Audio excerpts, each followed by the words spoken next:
Hello viewers, చాలామంది కామన్గా అడుగుతున్న doubt, income tax returns file చేసుకుంటే వైట్ కార్డ్ అనేది క్యాన్సిల్ అయిపోతుందా?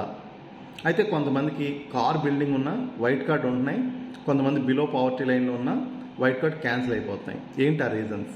ఈ వీడియోలో మనం తెలుసుకుందాం. నా పేరు అవినాష్ గుడివాడ, చార్టెడ్ అకౌంటెంట్. ముందు అసలు వైట్ కార్డ్కి మెయిన్గా 5 ఎలిజిబుల్ కండిషన్స్ ఉన్నాయండి. ఒకటి, ఆదాయం. రూరల్ ఏరియాలో ఉంటే మీ ఆదాయం నెలకి 10,000 కన్నా ఎక్కువ ఉండకూడదు.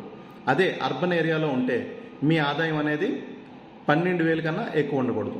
సో మీ యాన్యువల్ ఇన్కమ్ అనేది రూరల్లో అయితే 1,20,000 లోపు ఉండాలి, అర్బన్లో అయితే 1,44,000 లోపు ఉండాలి. సెకండ్ కండిషన్, మీరు హోల్డ్ చేసే ల్యాండ్ వెట్ ల్యాండ్ అయితే 2.5 ఎకర్స్ లోపే ఉండాలి, డ్రై ల్యాండ్ అయితే 5 ఎకర్స్ లోపు ఉండాలి. Third, electricity consumption. మన ఇంటికి వచ్చే ఎలక్ట్రిసిటీ బిల్ అనేది 300 యూనిట్స్ లోపు ఉంటేనే వైట్ కార్డ్కి ఎలిజిబుల్ అవుతారు. ఫోర్త్, 4-వీలర్ వెహికల్స్ అంటే కార్ లాంటి వెహికల్స్ ఏమన్నా సరే మీ పర్సనల్ యూజ్కి ఉంటే వైట్ కార్డ్కి ఎలిజిబుల్ అవ్వరు, క్యాన్సిల్ అయిపోతుంది. అదే ట్యాక్సీకో ట్రాక్టరో అంటే మీ జీవనోపాధికి ఉంటే పర్లేదు, అవి ఎక్సెప్షన్లో ఉన్నాయి. And fifth condition, government employee.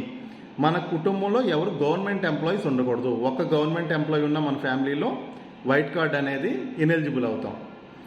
అయితే కొంతమందికి బిల్డింగ్, కారు ఉన్నా సరే ఇంకా వైట్ కార్డ్ ఎందుకు కంటిన్యూ అవుతుంది?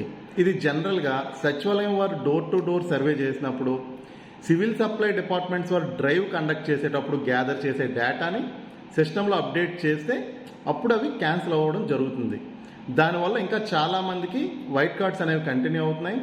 అదేవిధంగా కొంతమంది బిలో పావర్టీ లైన్లో ఉన్న హౌసింగ్ లోన్ కోసమో ఇతర లోన్ల కోసమో ఇన్కమ్ ఎక్కువ చూపించుకొని రిటర్న్ ఫైల్ చేయడం వల్ల వాళ్ళది క్యాన్సిల్ అయిపోతుంది. అయితే కేవలం ఇన్కమ్ ట్యాక్స్ రిటర్న్స్ ఫైల్ చేయడం వల్లే క్యాన్సిల్ అయిపోతుందంటే అది కేవలం ట్రిగర్ పాయింట్ మాత్రమే. మీరు ఇన్కమ్ 1,44,000 లోపు ఉండి టీడీఎస్ రీఫండ్ క్లెయిమ్ చేయడానికో ఇన్సూరెన్స్ కోసం మీరు రిటర్న్స్ ఫైల్ చేసుకుంటే ఆ ఇన్కమ్ స్టేట్మెంట్ని ప్రూఫ్ కింద చూపించి మళ్ళీ క్యాన్సిల్ అయిన వైట్ కార్డ్ని మీరు రివోక్ చేసుకోవచ్చు.